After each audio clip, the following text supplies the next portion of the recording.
So we'll move forward to the next panel. The topic will be New Age Education, Continuity and Change. So let me introduce the panel members first.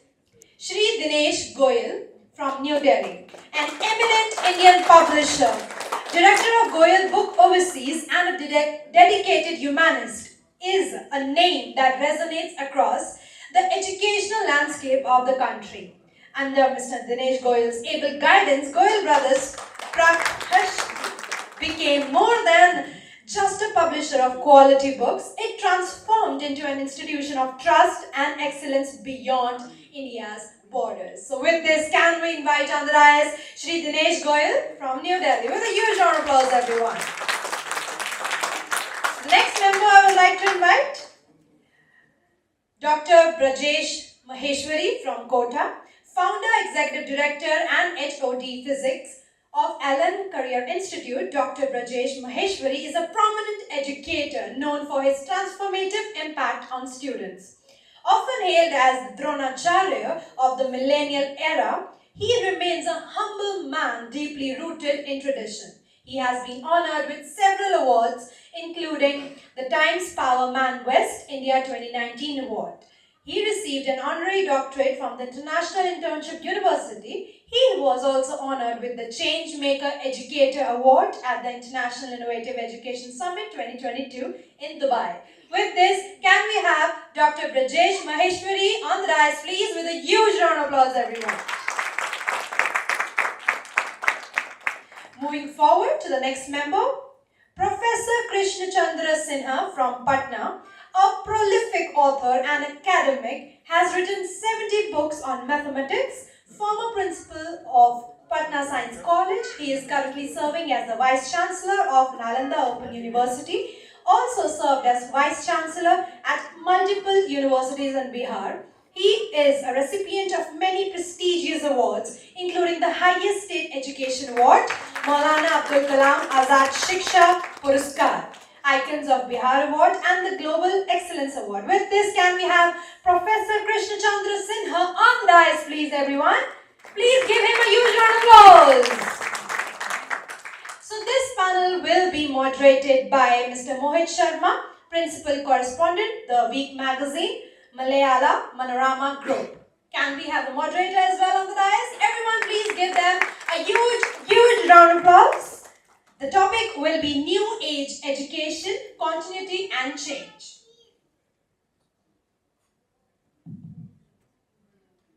I would like to welcome all the panelists for this very interesting discussion which is being talked about across the country, even globally. The topic is the New Age Education, Continuity and Change.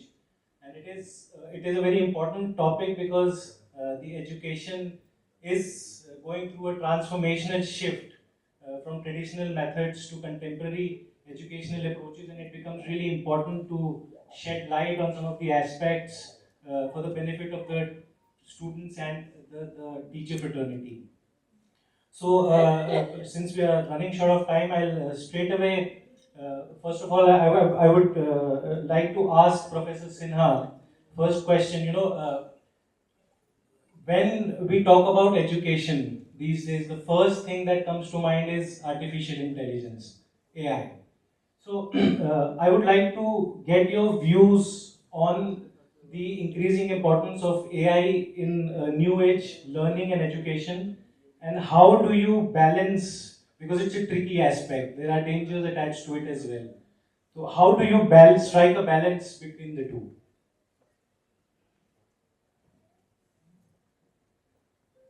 आजकल जो शिक्षा की बात की जा रही है, तो हम वहाँ से स्टार्ट करेंगे कि हमारा देश कभी विश्व गुरु था। क्यों विश्व गुरु था? इसलिए था कि हम शिक्षा के क्षेत्र में अग्रणी थे, ज्ञान विज्ञान और हम कह सकते हैं टेक्नोलॉजी के क्षेत्र में हम अग्रणी थे। लेकिन ऐसा समय गुजरा कि हमारा शिक्षा पद्धति, जो ज्ञान पद्धति थी, इंडियन नॉलेज सिस्टम की बात होती है, तो अभी मॉडर्न एजुकेशन में artificial intelligence, machine learning, data analysis की बात की जा रही है। आर्टिफिशियल इंटेलिजेंस का नीड है और ये हमको आगे ले जाएगा। लेकिन इसका मिसयूज भी है, यूज और मिसयूज, अभिशाप या वरदान, तो हर एक का दो पहलू होता है। इसका वरदान के रूप में अगर कंस्ट्रक्टिव यूज करें तो ये वरदान है, और डिस्ट्रक्टिव यूज करें तो यह अभिशाप भी है। क्योंकि आर्टिफिशियल इंटेलिजेंस की मदद से बहुत सारे इंफॉर्मेशन जो पर्सनल डाटा होता है आपका दूसरे के पास जा सकता है, और इसका मिसयूज ये हो सकता है। टेक्नोलॉजी का जो यूज होता है, टेक्नोलॉजी का यूज करना चाहिए, हमको आगे जाना है और ये हमको आगे ले जाएगा। लेकिन टेक्नोलॉजी का यूज मिसयूज जो हो रहा है, जैसे बच्चे पूरे दिन मोबाइल देखते रहते हैं, बहुत सारे इंफॉर्मेशन इसमें है, उससे बैड उसके हैबिट्स, उसका इंटरेस्ट दूसरे डायरेक्शन में भी जा सकता है। तो इसका ध्यान रखना होगा, और अगर इसका कंस्ट्रक्टिव यूज किया जाए तो बहुत अच्छा, और करना भी पड़ेगा। अब तो लाचारी है, हम पहले के ज़माने में पॉपुलेशन कम था, हमारे पास लिमिटेड रिसोर्सेज थे, फिर भी हम ज़्यादा खुश थे। और आज के ज़माने में रिसोर्सेज बढ़ रहे हैं लेकिन हमारे प्रॉब्लम्स भी बढ़ रहे हैं। तो इसका कंस्ट्रक्टिव यूज बदलाना होगा, और शिक्षकों की भूमिका बहुत महत्वपूर्ण हो जाती है, क्योंकि समाज का सबसे ज़्यादा विश्वास अगर किसी पर होता है तो शिक्षक पर होता है। हमारे पास गार्जियंस आते हैं कि देखिए ये मेरा बेटा है, बेटी है, ये हमारी बात नहीं सुन रहा है, लेकिन आप शिक्षक हैं, आप समझाएंगे। हम एक बात कहना चाहेंगे, हमारा अपना बेटा मैथमेटिक्स की तैयारी कर रहा था, IITian भी हुआ, बिजनेस मैनेजमेंट किया, हाईली प्लेस्ड है। तो उसकी एक कॉपी हम देख रहे थे मैथमेटिक्स का, एक दिन हमने कहा कि ये प्रॉब्लम तो बहुत शॉर्टकट मेथड से ऐसे भी बनाया जा सकता है, बहुत सारे मेथड्स हो सकते हैं। जानते हैं उसने क्या कहा?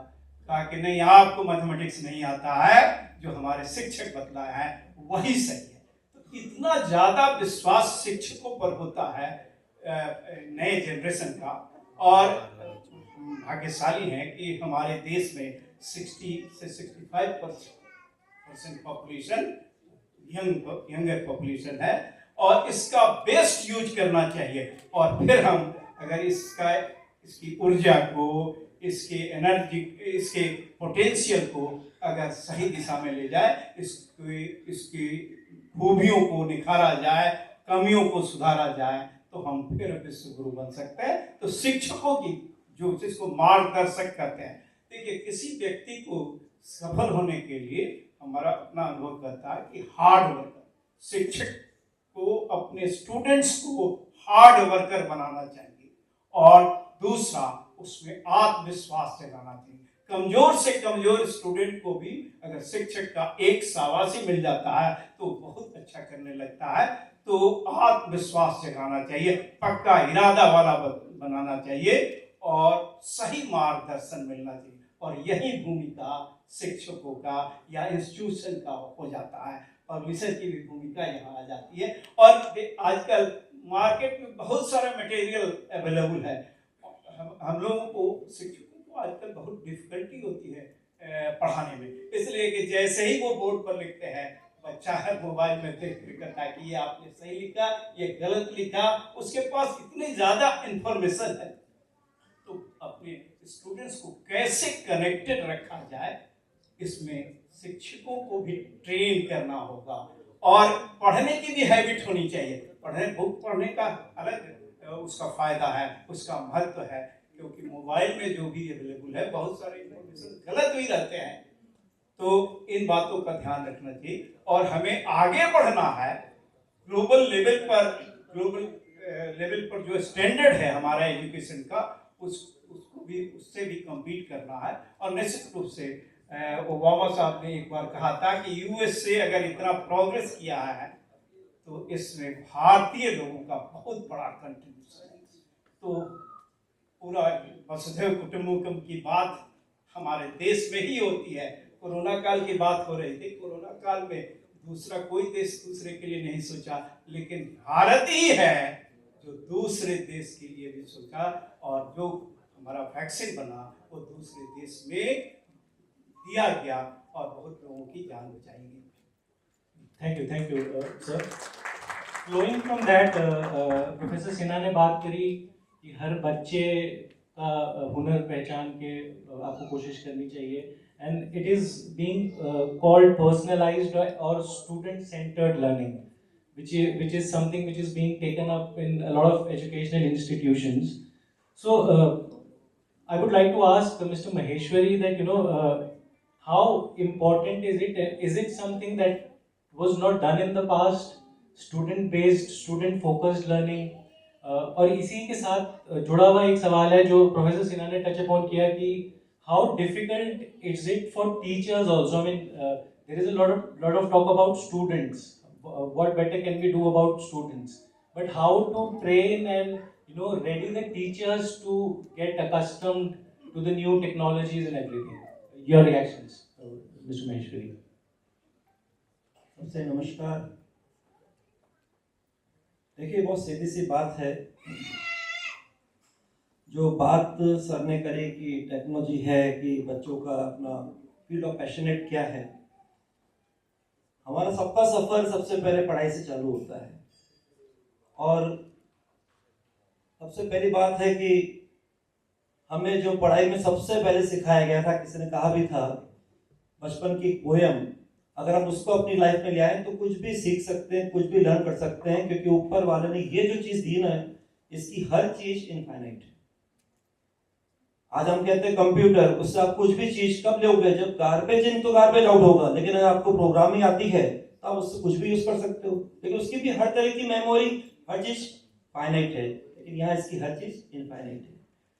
तो सबसे पहले कि हम इस पर विश्वास करें कि जिसने हमको ये दिया है, ये कुछ भी कर सकता है, कि ऊपर वाले ने इसके लिए भी एक सोच रखी है कि हम जैसा सोचते वैसा हो जाता है।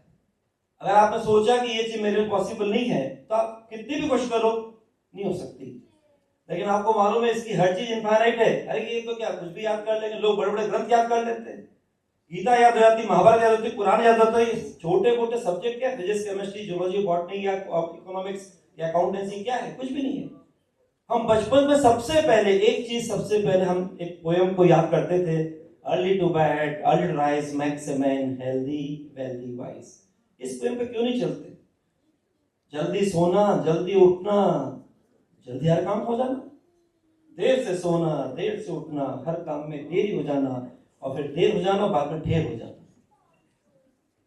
बहुत छोटी लेकिन बहुत मोटी बात है सब। आज जैसे भी डॉक्टर्स की बात चल रही थी, तो उसमें एक बात और बोली थी, फूड हैबिट्स। लाइफस्टाइल तो है, लेकिन फूड हैबिट्स। प्रॉब्लम मेन क्या है? प्रॉब्लम मेन इसी की है। बाकी पढ़ाई वढ़ाई तो क्या, बचपन सबसे पहले काम ही पढ़ाई का किया, और हमें सब्जेक्ट जो मिलते हैं, अपने आप पढ़ाई करते करते सबको देखना चाहिए कि भाई फील्ड इंटरेस्ट का क्या है। और ये भी पक्की बात है कि हर को पढ़ाई से करियर बनाना जरूरी नहीं है, किसी में कुछ भी स्किल भी डेवलप हो सकती है। कोई अच्छी पेंटिंग बना सकता है, कोई अच्छा डांस कर सकता है, कोई अच्छा स्विमिंग कर सकता है, कोई अच्छा कुछ खेल सकता है। तो हर तरह के करियर हैं, तो देखा देखी कभी नहीं होनी चाहिए। वो पिक्चर आई थी इडियट्स, वो वर्मा साहब का बेटा देखो, और काय को देखो, उस बेटे की इच्छा कुछ और है, अच्छा फोटोग्राफ अच्छा खींचता है, उसको बनाओ ना फोटोग्राफर। तो कहने का मतलब यहाँ पर कैरियर का जो हम वर्ड कहते हैं ना, उस पर सबसे पहले उस पर विश्वास करो। उसने हमें सबसे पहले ह्यूमन बना के भेजा है, तो ये दिमाग में हमारा रहना चाहिए कि वो हमारा परमपिता परमेश्वर है। हमारे लिए जो परमपिता परमेश्वर, जिसको आप जिस भी अपने धर्म संप्रदाय पे कुछ भी बोलते हो, ईश्वर, गॉड, वाहेगुरु, अल्लाह, मसीहा, भगवान, वो कभी हमको परेशान नहीं करेगा, वो कभी हैरान नहीं करेगा।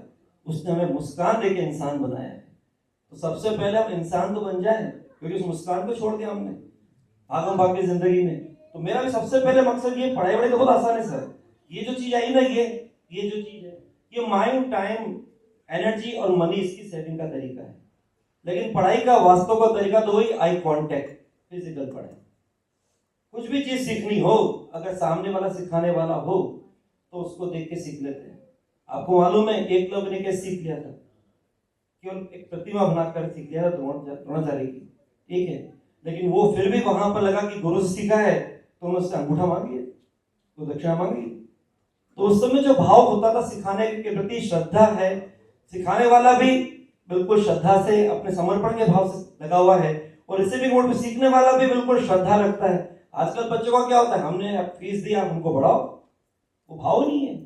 और जब तक भाव नहीं होंगे, पुकार ही नहीं होगी, श्रद्धा नहीं होगी, जुड़ाव नहीं होगा, लगाव नहीं होगा। तो ये जो आपके टॉपिक्स हैं, ये तो बहुत छोटे मोटे टॉपिक्स हैं, क्योंकि मैंने कहा कंप्यूटर की बात कर दी मैंने, वो भी इंसान ने बनाया ना, तो कभी इंसान से आगे जा नहीं सकता। तो ये सबसे बड़ी चीज है। तो हमारे लिए ये हमारा आज एक कॉम्बो के रूप में एक हमारा टाइम सेविंग है, माइंड सेविंग है, एनर्जी सेविंग है, और इसकी पढ़ाई थोड़ी इजी और इकोनॉमी हिसाब से सस्ती भी होती है, इसमें मनी सेविंग भी है। लेकिन मेन तो वास्तव में पढ़ाई जो करनी है वो तो आई कांटेक्ट से पढ़ाई होती है, फिजिकल पढ़ाई होती है।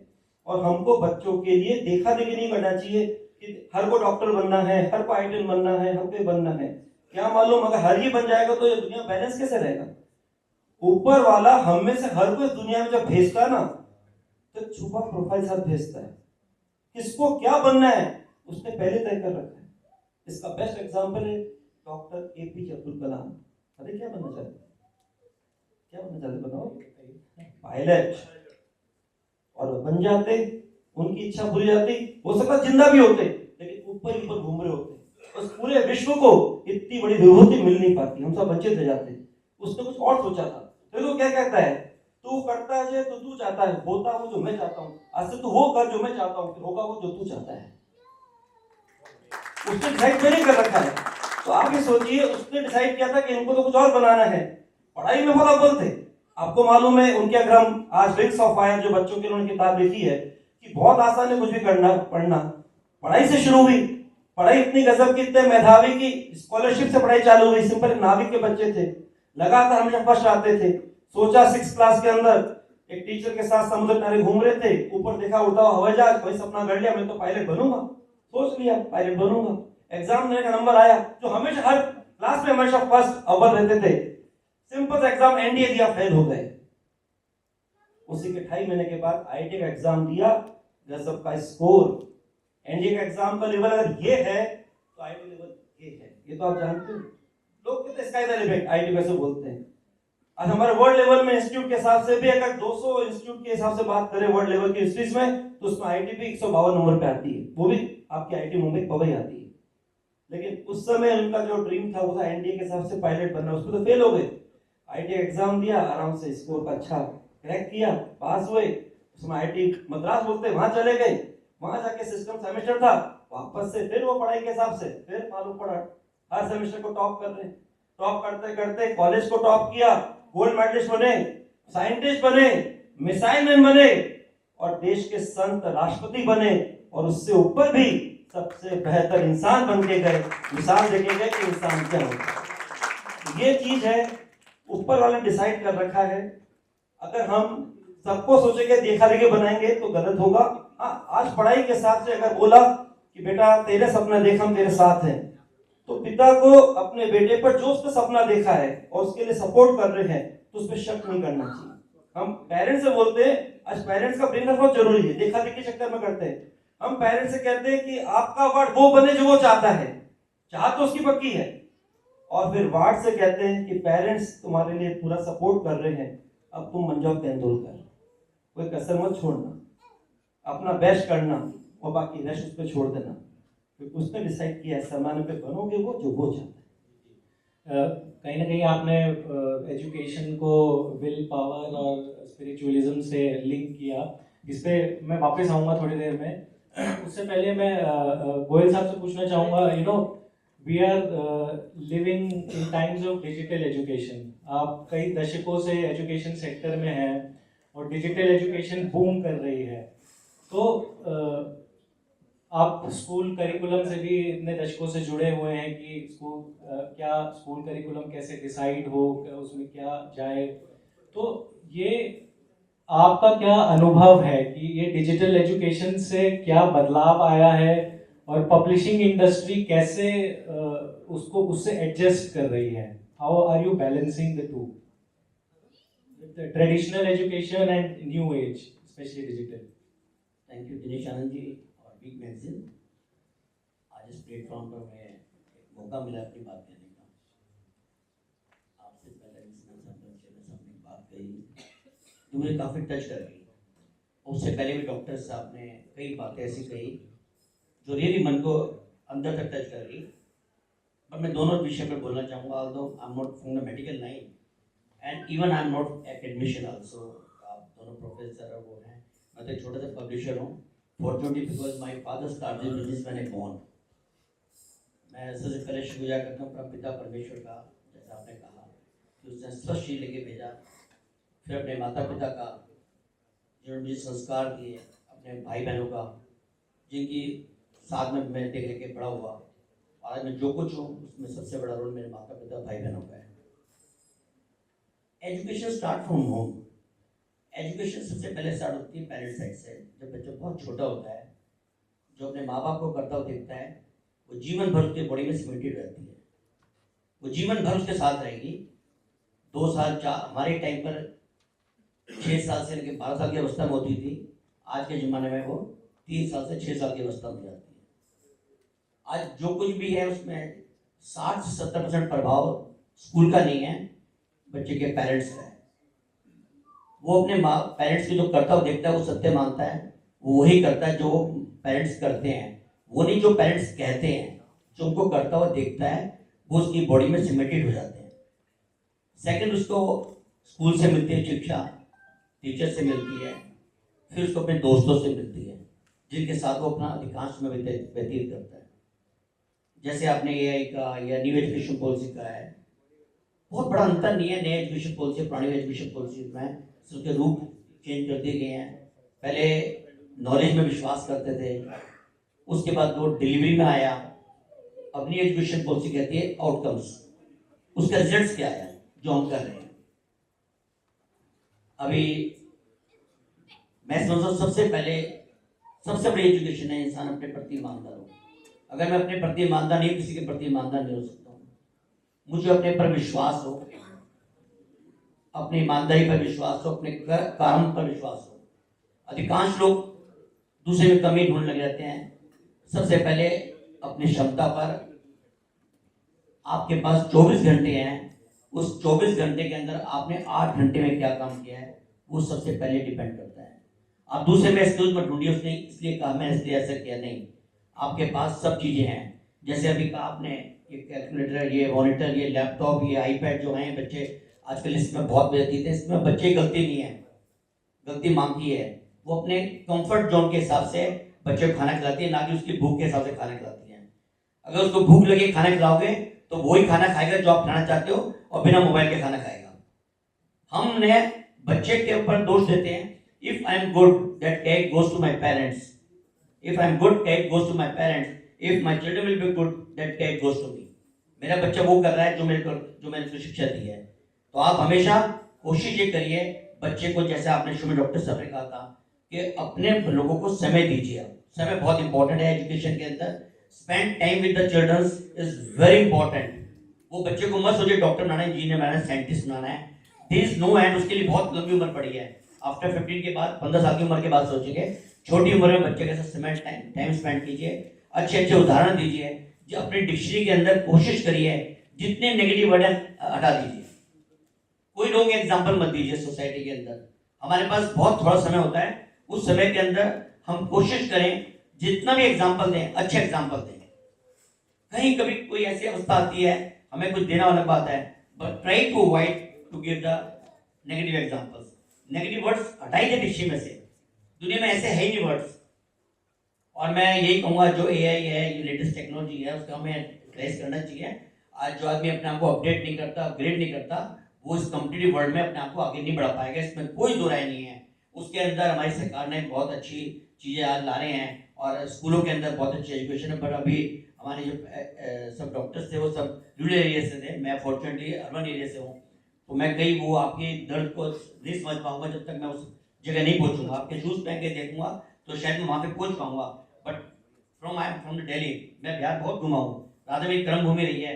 शायद मैं 1979-80 से बिहार में घूम रहा हूँ, और ईस्टर्न यूपी वगैरह में। बट फिर भी जो दर्द आपको है वो मैं समझता हूँ। मेरे घर में 3 डॉक्टर हैं। Even my daughter is a doctor, my brother is a doctor, my daughter is doctor. So we have, I can understand, but they are also commercial. मैं नहीं समझता हूँ कि हम सारा लोग दोषों पब्लिक पर दे सकते हैं।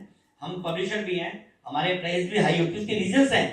मैं तो बोलता हूँ अगर हमारे यहाँ 6,000 रुपये की हो रही है, मेरे बोले हमारे डाइनिंग सेंटर में है, वो अच्छी चीज नहीं है, उसकी कॉस्ट नहीं है 6,000 रुपये, कॉस्ट तो 1,200 रुपये ही है, बट बीच के पैनल्स बहुत सारे हैं। जो सीडी है, ये जो हमारी किताबें हैं, आज हमारी किताब 600 रुपये की हैं। भारत सरकार, लोग पब्लिक नाराज है कि 600 किताबें क्यों है।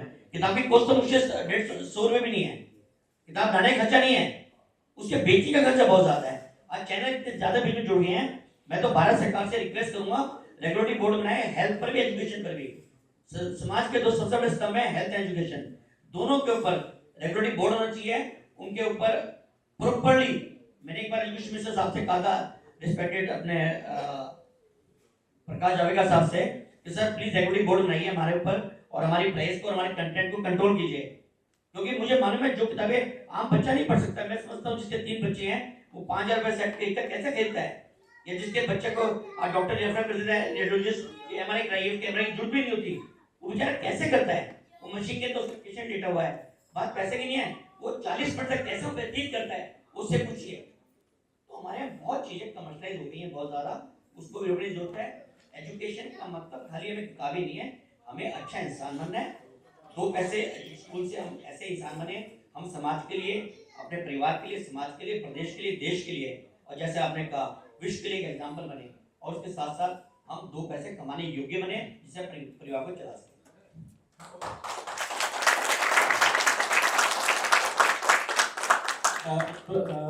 प्रोफेसर सिन्हा से मैं पूछूंगा, अभी गोयल साहब ने नेशनल एजुकेशन पॉलिसी की बात करी, तो आपके नेशनल एजुकेशन पॉलिसी पे क्या व्यूज हैं, स्पेशली जब एक तरफ policy says an education system in rooted in Indian Athos, मतलब एक तरफ तो इंडियन ट्रेडिशंस को प्रमोट करना, और दूसरी तरफ you have to they also talk about globalising knowledge. तो प्रोफेसर साहब, ये इस चीज को बैलेंस, मतलब आपकी इस संदर्भ में, इस कॉन्टेक्स्ट में, what is your view on the national education policy, very briefly Sinha साहब। नीति की जो बात की जा रही है, तो हमारी शिक्षा पद्धति ऐसी होनी चाहिए जो यहाँ के जमीन से भी कनेक्टेड होना चाहिए, और ग्लोबल लेवल पर जो कम्पीट करने के लिए भी होना चाहिए। यानी जो पूरी दुनिया, तो टेक्नोलॉजी इतना आगे बढ़ चुका है कि पूरी दुनिया एक हो गई है, कहीं कोई घटना होती है तो हमारे यहाँ भी उसका असर उतना ही जल्दी होता है। जैसे कोरोना काल से हम लोग गुजर चुके हैं, तो हमारा एजुकेशन सिस्टम हमारे पास्ट में जाएगी, हमारे यहाँ सब कुछ। और जैसे नालंदा यूनिवर्सिटी की बात करते हैं, वहाँ 10,000 स्टूडेंट्स उस समय पूरे दुनिया से आते थे, जब आने जाने की कोई सुविधा नहीं थी। आप सोच सकते हैं कि क्यों आते थे, क्योंकि यहाँ का स्तर बहुत ऊंचा था, और गुरुकुल टाइप का एजुकेशन होता था, जो टीचर एक्चुअली टीचर और स्टूडेंट्स को कनेक्टेड होना चाहिए, स्ट्रॉन्ग बॉन्डिंग होना चाहिए। और ये जो पर्सनलाइज्ड एजुकेशन की बात की जा रही है, तो हर एक स्टूडेंट में कोई ना कोई प्रतिभा छिपी रहती है। और जैसा महेश्वरी साहब ने कहा कि कोई जरूरी नहीं कि हर बच्चा IIT करे, हर बच्चा डॉक्टर बने, हर बच्चा एडमिनिस्ट्रेशन में जाए। हो सकता है कि वो संगीत के क्षेत्र में बहुत अच्छा कर सके, स्पोर्ट्स में बहुत अच्छा कर सकता है। तो जिस क्षेत्र में उसकी रुचि हो उसी में वो एक्सेल कर सकता है, और यही तो आइडेंटिफाई करना है, उसके वीकनेसेस और स्ट्रेंथ को आइडेंटिफाई करना होगा। तो इसके लिए अनुभवी शिक्षकों की जरूरत होगी, या गार्जियन जो अनुभवी हैं। लेकिन हमारा तो मानना है कि जब टेक्नोलॉजी इतना आगे बढ़ चुका है, तो टेक्नोलॉजी का यूज करके हम ये पता लगा सकते हैं कि इस बच्चे का इंटरेस्ट किस क्षेत्र में है, और ये जब पता लग जाएगा तो उसमें उसकी प्रतिभा को संवारने और निखारने का काम करना होगा। तो हमारा तो ये मानना है कि टेक्नोलॉजी का यूज कीजिए, लेकिन टेक्नोलॉजी कॉम्प्लीमेंट करेगा ह्यूमन ब्रेन को, ये कम्पीट नहीं करेगा। ऐसा नहीं कि आप 100% टेक्नोलॉजी पर निर्भर कर जाए, ये गलत होगा हमारे हिसाब से। तो ह्यूमन ब्रेन का भी यूज होना चाहिए, तो कंप्लीमेंट करना चाहिए। टेक्नोलॉजी जहाँ कमी है हमारी, उसको वो मेकअप करेगा, और हमारा अपना जो कम्पीट नहीं करना चाहिए तो टेक्नोलॉजी का ये होना चाहिए। और आजकल इंटरैक्टिव, जैसे समाज से जुड़ा हुआ भी होना चाहिए। ऐसी शिक्षा नहीं होना चाहिए कि जो समाज से दूर कर दे। तो एनईपी में इस चीज का ध्यान रखा गया। अगर एनईपी को सही ढंग से लागू कर दिया जाए, उसमें बहुत सारे चैलेंजेस भी हैं, तो सही ढंग से अगर लागू कर दिया जाए तो हमारा तो मानना है कि कुछ दशकों में हमारा देश पुनः विश्व गुरु बन जाएगा। लेकिन इसको लागू करने में चैलेंजेस है। इसमें रीजनल लैंग्वेज, लोकल लैंग्वेज की बात की जाती है, क्योंकि बच्चा जो अपने लैंग्वेज में सीख सकता है उतना दूसरे के लैंग्वेज में, जैसे अपने लोकल लैंग्वेज में सीख सकता है। माँ के गोद में जब बच्चा रहता है, छोटा बच्चा होता है, फैमिली में जो सीखता है लोकल लैंग्वेज में, वो बहुत जल्दी रिसीव करता है। लेकिन इसलिए रीजनल लैंग्वेज की भी बात की जा रही है, और स्कूल स्टेज में ही हम रोट लर्निंग से शिफ्ट कर रहे हैं, क्रिएटिव लर्निंग, इनोवेटिव लर्निंग।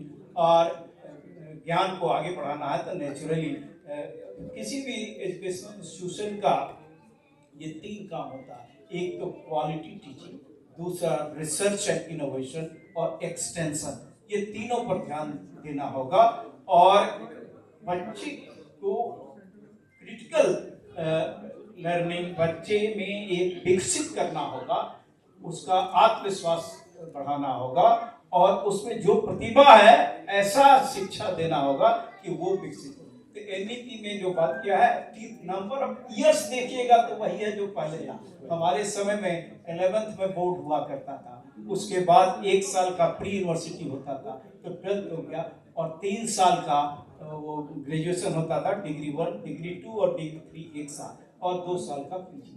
तो 17 इयर्स लगता था। अब भी उतना ही है, लेकिन अब है कि 3 इयर्स में बच्चा शुरुआत करेगा, उसके बाद वो प्ले स्कूल टाइप का जो 3 इयर्स होगा, 1-2 में, 6ठे वर्ष में वो क्लास 1 में जाएगा, 6ठे से 8वें वर्ष में वो क्लास 1-2 करेगा। उसके बाद 3 years primary stage, secondary stage, इस तरह का स्टेजेस बटा हुआ। और आगे जो ग्रेजुएशन में है उसमें रिसर्च पर बहुत ज्यादा फोकस किया जाएगा। ये 3 इयर्स का जो डिग्री कोर्स होता था अब 4 इयर्स का होगा, लेकिन कोई जरूर नहीं है। वो फर्स्ट ईयर में, पहले क्या होता था एजुकेशन सिस्टम में कि 1 साल पढ़ करके कोई बच्चा छोड़ दिया तो उसका इनकम्प्लीट रह जाता, कोई डिग्री नहीं मिलती। अभी 1 साल के बाद वो छोड़ देगा तो वोकेशनल 1 महीने का जो ट्रेनिंग होता है वो करने के बाद उसको सर्टिफिकेट मिल जाएगा। वो चाहे तो उस क्वालिफिकेशन के बेसिस पर उसको एम्प्लॉयमेंट मिल सकता है। सेकेंड ईयर में भी छोड़ सकता है। तो ये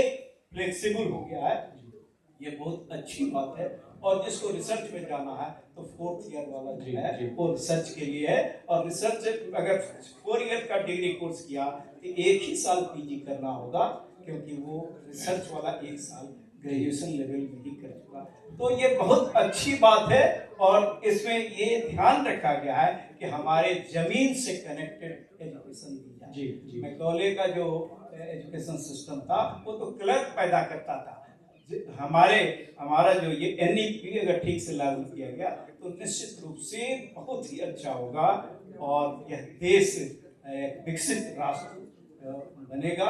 2047 तक राष्ट्र बनाने की बात की जा रही है। तो इंडियन नॉलेज सिस्टम को भी ध्यान में रखना होगा। हमारे यहाँ ट्रेजर था, एक्चुअली हमारे यहाँ बहुत सारी चीजें ऐसी थी जिसको ले जाकर के फॉरेन में लोगों ने वहां से लौटाया, हम ही को लौटाया यहीं से ले जाकर के। तो इंडियन नॉलेज सिस्टम की बात की जा रही है, तो हम हमारे पास में क्या था यहाँ, और उसको भी ध्यान रखना होगा। और आगे भी जाना है हमको, तो ग्लोबल लेवल पर कम्पीट करना होगा। तो हमारा एजुकेशन सिस्टम ऐसा होना चाहिए। जी very deep insights on NEP. I will come back to Mr. Maheshwari. आपने उसको लिंक किया पढ़ाई को स्पिरिचुअलिज्म से, विल पावर से। मैं भी देख रहा था यूपीईएस देहरादून में एक नया कोर्स शुरू हुआ है, स्कूल फॉर लाइफ। तो ये जो आप चीज बोल रहे थे, these things are happening across the country but in bits and pieces, rudimentary stage पे है, अभी शुरुआती दौर में है। तो ये जो आप जो कॉन्सेप्ट है कि एक ओवरऑल एक holistic development of a student, इसको डेवलप होने में कितना टाइम लगेगा? Very briefly I want your response. Dehradun में जो स्कूल फॉर लाइफ की बात आप कर रहे हैं, कुल मिला के बात है कि स्कूल में कई चीज सिखाई जाए। और अभी जैसा सिन्हा साहब ने बोला है कि एनईपी के हिसाब से आज हमारे देश में इतने ज्यादा इंजीनियर की जरूरत नहीं है, बहुत इंजीनियरिंग कॉलेज खाली पड़े हैं। हमारी स्किल जो है, जो वास्तव में स्किल इनबर्न होती है, लेकिन उसको बाहर निकालना है, उसके लिए हमारे पास एक एनवायरनमेंट होना चाहिए। टीचिंग स्किल के हिसाब से हमारे ऐसे टीचर्स होने चाहिए, कोच होने चाहिए, गाइड्स होने चाहिए। लेकिन अगर हम जैसे आज कहते हैं कि कारपेंटर है, प्लम्बर है, पेंटर है, इस तरह के लोगों की भी जरूरत ज्यादा है। आज आपके इंजीनियर तो बहुत बेस्ड, लेकिन आज हम स्किल बेस पे लोगों को तैयार करें, और हर में कुछ ना कुछ स्किल छुपी हुई है, उसको निकालना पड़ेगा। और जहाँ स्कूल की बात है तो वहाँ तो एक डेवलपमेंट, ऑलराउंडर डेवलपमेंट जरूरी है कि हर तरह की जो भी करिकुलर एक्टिविटीज हैं, जहाँ पर कहते हैं स्वस्थ शरीर में स्वस्थ मस्तिष्क का विकास होता है। शरीर स्वस्थ होगा तो मस्तिष्क भी स्वस्थ होगा। तो उसके लिए पहले आपको बॉडी के हिसाब से फिजिकल भी आपको कुछ ना कुछ एक्टिविटी करानी चाहिए। तो वहाँ स्कूल फॉर लाइफ के हिसाब से और तरह की एक्टिविटी, जैसे पहले स्कूल में पीटी होती थी, आपको मालूम, व्यायाम के हिसाब से आसन सिखाते थे, सब होते थे, ठीक है। आज वो सब चीज कई गायब हो चुकी है, उसको कुछ और नाम दे दिया गया। लेकिन अगर हम फिजिकल एक्सरसाइज के हिसाब से जो स्कूल के अंदर एक्टिविटीज हो सकती हैं, उसको अगर हम लाते हैं, उसमें स्पोर्ट्स भी आएगा, उसमें आपकी घुड़सवारी भी आएगी, उसमें स्विमिंग भी आएगी, उसमें और तरह की एक्टिविटीज भी आएंगी, जहाँ बॉडी का फिजिकल डेवलपमेंट भी होगा।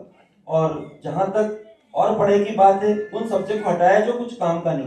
एवं हमारे मन में आता है कि हमको बाहर के देशों की सभ्यता क्यों पढ़ाई जाती है। एक बच्चों का एग्जाम आता है 10th के अंदर, SST, उसमें घबराते बच्चे, क्यों? क्योंकि उसमें चीज ऐसी पढ़ा जो काम की नहीं। आप अपने जहां रह रहे हो, जिस शहर में रह रहे हो, जिस राज्य में रह रहे हो, उसका इतिहास आपको नहीं मालूम। देश की दौर आगे की बात है, मैं कह रहा हूँ जहां शहर में उसके आसपास तक करके राज्य तक मान लो, उसका इतिहास नहीं मालूम। कोई राजस्थान में रहा है, उसको मालूम राजस्थान में कौन कौन से राजा हुए, कब कौन सा युद्ध हुआ, राजस्थान में कहाँ पे कौन सा युद्ध किस चीज के लिए फेमस है। तो भी हमको पढ़ाएंगे मिस्र की सभ्यता क्या है, यूरोप की सभ्यता क्या है। क्यों भाई? अगर आप उनको ऐसी चीज पढ़ाओगे, ये एनईपी में नहीं आना चाहिए, हटाना चाहिए इसको। बच्चा जो चीज सुन रहा है, सभ्यता पढ़ रहा है, मिस्र की पढ़ रहा है, या क्या यूरोप की पढ़ रहा है, जर्मनी की पढ़ रहा है, फ्रांस की पढ़ रहा है, तो उसकी इच्छा होगी तो बाहर जाओ। तो आपका फिर धीरे धीरे टाइम आएगा जब बाहर जाने का, तो बाहर जाने का टाइम आ गया, अच्छा ब्रेन फिर बाहर माइग्रेट कर जाएगा। तो उसको रोकने के लिए हमको एनईपी के अंदर, अपने देश के अंदर अलग अलग राज्य है, उनके इतिहास को पढ़ाया जाए। जिस राज्य में जिस भी बोर्ड के साथ पढ़ाई होती है, उसमें उस चीज को जरूर लाया जाए जो नॉलेज के हिसाब से उसके लिए बहुत जरूरी है कि हमारा राज्य किस तरह से इतिहास के द्वारा जुड़ा हुआ है, उसमें कैसे विकास कैसा हुआ, क्या डेवलपमेंट हुआ, उसके पास आना जरूरी है। ये एनईपी में आना जरूरी है। अभी तक एनईपी का फाइनल कुछ नहीं हुआ है, अभी भी चल रहा है क्या होगा क्या नहीं होगा। लेकिन हमको सबको देखना होगा कौन सा एजुकेशन, किताबी जो ज्ञान है उसके ऊपर व्यवहारिक ज्ञान बहुत जरूरी। जी जी, very important point of skill based development जो आपने टच किया। गोयल साहब, आपसे एक आखिरी सवाल मैं पूछना चाहूँगा। स्कूल करिकुलम जो मैंने पहले भी थोड़ा मेंशन किया था कि स्कूल करिकुलम को लेके बहुत सी चीज़ें चल रही हैं, चलती रही हैं, अभी चल भी रही हैं। तो स्कूल करिकुलम को फाइनल करने में, उसको डेवलप करने में, डिज़ाइन करने में क्या चैलेंजेस हैं आजकल? ब्रीफली। जैसे विश्व में का बोल चुका, physical, emotional, socially, spiritually, overall बच्चे को ग्रो करेंगे।